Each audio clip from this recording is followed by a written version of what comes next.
faithfully conveying value by interpreting great books worldwide. Hello, this is Zima Telling Books. Today, the book I'm interpreting for you is Why Do We Feel Tired? The subtitle is The Amazing Human Biological Clock. Staying energetic is a common desire and essential for work performance. But you might often feel like you didn't do much, didn't stay up late, yet you're just exhausted, can't focus, and need coffee to keep going. Even after a full night's sleep, why do some people glow with energy while others feel more tired the more they sleep? Why do some folks only need 6 hours of sleep to be full of energy while others require over 10 hours? The book we're discussing today will answer these puzzles. It'll show that aligning with your biological clock affects not just your daily life, but even your mental and physical health and career. The author of this book, Till Roenberg, is a professor of medical psychology at Ludwig Maximilian University of Munich. His career spans biology, physics, psychology, and medicine, allowing him to break disciplinary barriers and research holistically.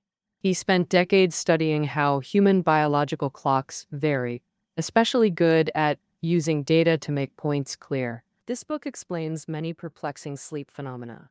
But beyond practical health wisdom, it has a special role, enhancing our understanding and tolerance of others. Because by understanding the logic of different biological clocks, we'll better grasp others' habits and behaviors, know how to interact, which greatly helps relationships. Next, I'll cover the book's core content in 3 parts. First, how the biological clock works. Second, how much the biological clock can differ among individuals. Third, how to pick a career based on your biological clock to boost work performance.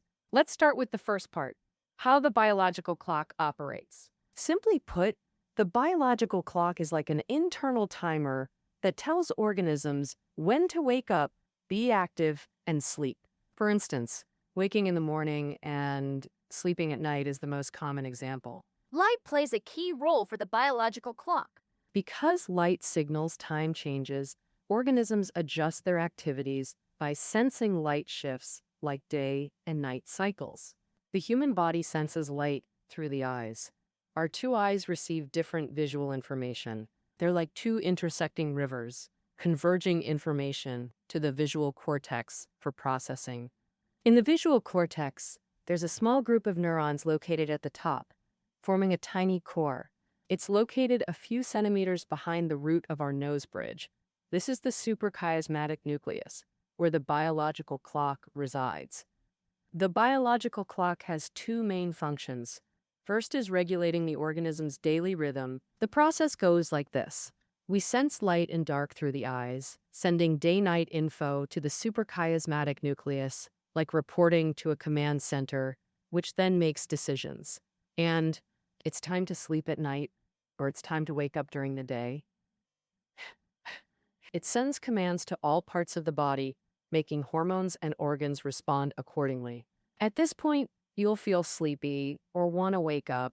So if we need to adjust to jet lag, we can use light to regulate the biological clock, like closing curtains to trick the body into thinking it's night, or turning on bright lights to delay rest. That's why turning off lights for sleep is crucial. Bright light makes the body think it's daytime. Therefore, it delays sleepiness, making it harder to fall asleep. However, the biological clock isn't easily fooled by light. It also has a calibration function. For example, when we travel to another country, the biological clock stubbornly keeps us on our previous schedule. That's a form of calibration. Or, when our routine is temporarily disrupted by something, the biological clock helps us return to our previous rhythm. Even after staying up late the previous night, we still wake up on time the next day. That day, we might feel awful, need a nap at noon, then feel sleepy at a fixed time in the evening, returning to our usual sleep cycle.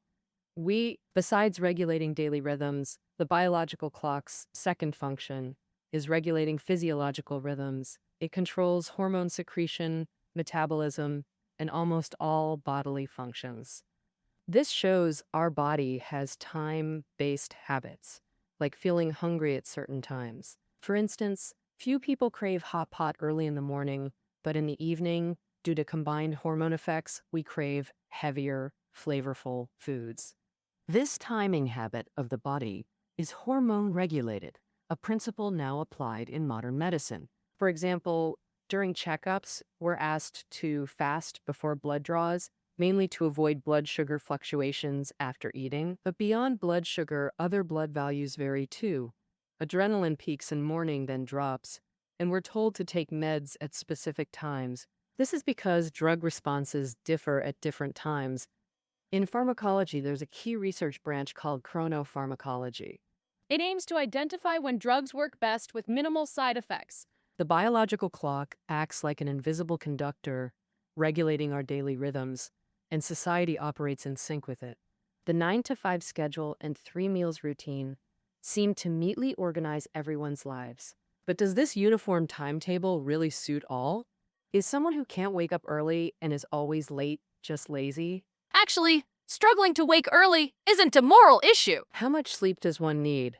Being an early bird or night owl is largely genetically determined. Now we'll address this in part 2. Biological clock variation. Everyone's clock differs at birth and changes significantly with age and season. First, sleep duration varies. It's not just habit, but tied to genes.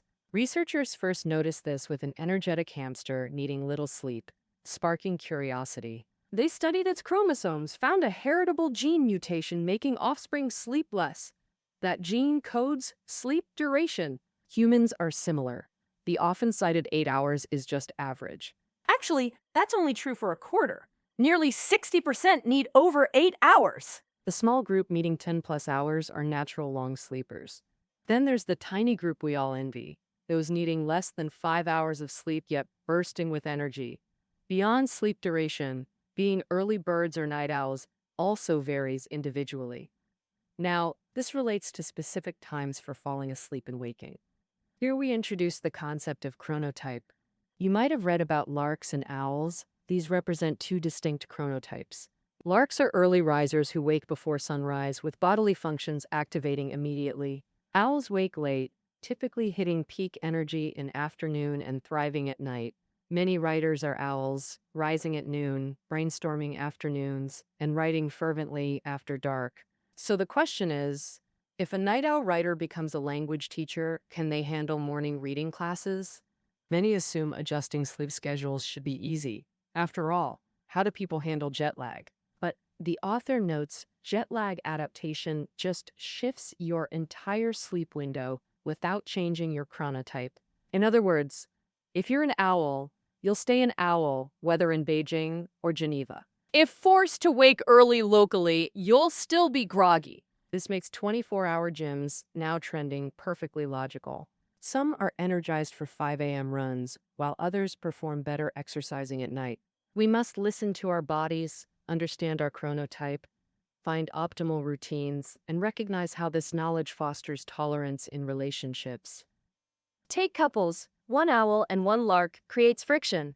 The lark wife prepares lavish breakfasts early, while the owl husband genuinely lacks appetite then, disappointing her. Many such habit mismatches can strain relationships. Understanding chronotypes helps recognize these aren't intentional slights, building mutual understanding. Marrying someone with similar chronotype makes lifestyle alignment far easier. Now we understand that biological clocks vary from person to person. Moreover, the same person's biological clock changes with age and seasons. First, consider age-related changes. Remember how infants sleep almost constantly. While many elderly wake very early and retire early too, this happens because chronotypes differ across life stages. Studies show childhood chronotypes lean early, lark-like, then gradually shift later. During adolescence, it shifts toward owl-like preferences, late nights and late mornings. Around age 20, it peaks before gradually returning toward lark-like tendencies. Thus, adults become less tolerant of late nights, feel sleepier earlier, and struggle to sleep after morning wake-ups. Why does chronotype shift later during adolescence? Because in the Stone Age, 20-year-olds were adults fighting for tribal status, requiring nighttime vigilance. This biological clock adjustment evolved over millennia. This explains why teens often arrive late to class, yawn through early lessons, yet resist sleep at night. They've shifted from childhood lark tendencies to owl-like rhythms. Starting classes at 8 a.m. leaves many unproductive. Delaying school times improves learning outcomes. Many countries like Switzerland and the US are implementing this reform. Data shows merely delaying arrival by 1 hour significantly improves attendance, grades, and alertness. Beyond age, seasons also alter our biological clocks. Changing daylight and temperature affect us. Children grow faster in spring, while we experience spring fatigue and autumn lethargy. This explains why seasons impact mood. For example, depression levels rise in autumn versus spring, linked to seasonal affective disorder, SAD. Its abbreviation is SAD. This depression relates to daylight length, worsening in autumn and resolving by spring. Interestingly, suicide rates peak in midsummer, counter to intuition. Why not in colder autumn or winter? From a biological clock perspective, suicide requires energy and mental preparation. In cold winter, people feel sluggish and can't muster the energy for such actions. That wraps up part 2. Reflect on whether you're a lark or owl and accept your biological clock. Changes with age and seasons affect relationship harmony and work efficiency through your biological clock. Next, in part 3, we'll cover choosing careers based on your biological clock to boost performance. I'll introduce 3 work-related biological clock disruptions and career advice. The first disruption, most common in daily work, is called social jet lag syndrome. This relates to each person's chronotype. We know sleep times and needed duration vary per person, and for an individual, they aren't necessarily linked. Night owls might need just 7 hours to recharge, or up to 9 hours. On a standard 9 to 5 schedule, night owls needing long sleep suffer daily deprivation. Their sleepiness hits around midnight or 1 to 2 a.m., but with an 8 to 9 a.m. start, they rise at 6 to 7 a.m. Sleep-deprived and sluggish mornings make them inefficient until afternoon. At night, even exhausted, they must stay up until 1 to 2 a.m. to sleep. This leads to chronic sleep deprivation. Data shows they accumulate about 6.5 hours of sleep deficit per week. So on weekends, they need to catch up, sleeping until noon to recover. Social jet lag is a widespread chronic issue. Over 40% in Central Europe have a misalignment of 2 hours or more, with 15% of those reaching 3 hours. It's like working for a company that's several time zones away from where we live. Every day we have to go through this jet lag and endure all sorts of discomfort in our bodies. For example, lack of sleep might lead to a smoking addiction because smoking can keep people awake. Data shows that among people with less than an hour of time difference from their work schedule, only 15 to 20% smoke, while among those with over 5 hours of time difference from work, more than 60% smoke. So for these folks, the author's advice is to pick careers that suit them, like jobs without fixed hours, writers, artists, or freelancing. The second type of biological clock disruption is caused by long-distance travel, called jet lag syndrome. According to studies, for each time zone crossed, we need about a day to adjust. For instance, if you fly from Boston, USA to Japan, crossing 12 time zones, it theoretically takes 12 days to reset your biological clock. Jet lag syndrome has 5 symptoms. The first is fatigue, because our internal clock says it's time to sleep, but we have to stay active. The second symptom is insomnia. Even though we're sleep deprived, our internal clock rings the wake-up alarm, forcing us to stay alert. The third symptom is reduced attention, poor coordination, and lower IQ. This isn't just about tiredness and lack of sleep. It's also because our internal clock controls how our work ability changes. For example, when it's nighttime by the internal clock, the body cuts energy to sleep, but you force it to focus on work. Efficiency plummets. The fourth symptom is mood swings. Low work efficiency, trouble concentrating, and physical discomfort can trigger sudden emotional shifts, even depression. The fifth symptom is digestive issues. Eating when we shouldn't, when we've got no appetite, means the stomach lacks digestive juices, causing indigestion. And when it's local bedtime, our stomach is still in the internal clock's noon, actively pumping out digestive juices. If we don't eat a little then, sticking to the no food before bed habit, those juices can erode the stomach lining, leading to ulcers. So, how to quickly get rid of jet lag? First, use light to adjust your internal biological clock. After arriving at your destination, expose yourself more to the changes in day and night light. For example, stay outdoors whenever the sun is out and go back to rest after it gets dark. Additionally, regulate your eating. Many people gain weight or suffer from indigestion during business trips. The smart approach is to refuse free and readily available food when you're not hungry, like airplane meals. And at local midnight, if you feel hungry or have stomach discomfort, you can eat a little something to help yourself transition gradually. We've covered social jet lag syndrome and jet lag syndrome. Now let's discuss the third type of biological clock disruption caused by work, which is the most severe one: shift work. Decades of epidemiological studies show that people who do shift work have a higher probability of illness than those in traditional jobs. In Denmark, the government even compensates women who work night shifts and develop breast cancer. Why is shift work so destructive to health? Because it means a person is constantly dealing with jet lag. On weekends or during the day, they are very tired and need to catch up on sleep. But friends invite them out to play, or there are family gatherings, so they can't sleep when they should. And when they can sleep, they can't fall asleep. Due to constant stress on the body and brain, they often rely on caffeine and cigarettes to fight fatigue, leading health into a vicious cycle.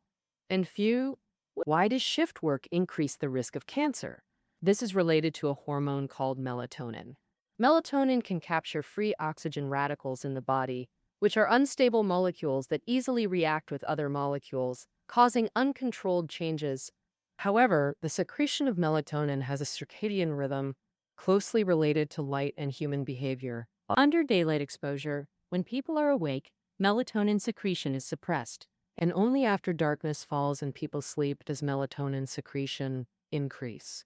Therefore, if engaged in shift work, working night shifts when you should be sleeping, indoor lighting will suppress melatonin secretion. Over time, with melatonin deficiency, oxygen-free radicals become more and more numerous.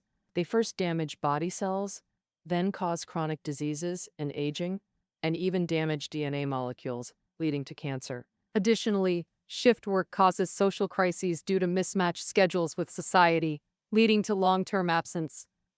They miss friends' gatherings, face isolation risks, creating emotional stress that further weakens immunity. Therefore, the author states that shift work severely impacts health. Avoid it whenever possible, especially long-term. When work schedules clash with biological clocks, it drastically reduces efficiency and harms mental or physical health. So, specifically, how to choose careers based on biological clocks to optimize performance. First, career choice. Chronotype and sleep needs significantly impact one's career. For example, doctors typically need early starts and morning concentration. Teachers face similar demands. Both professions rarely suit extreme night owls. The author notes that early chronotypes with short sleep needs are prerequisites for high-intensity jobs. Top managers and decision-makers often possess rapid rechargeability, napping briefly, then revitalizing. They rest anytime, even during commutes. But if you're a night owl, forcing early rising work, chronic poor sleep quality and deprivation greatly increase disease risks. Personality also suffers.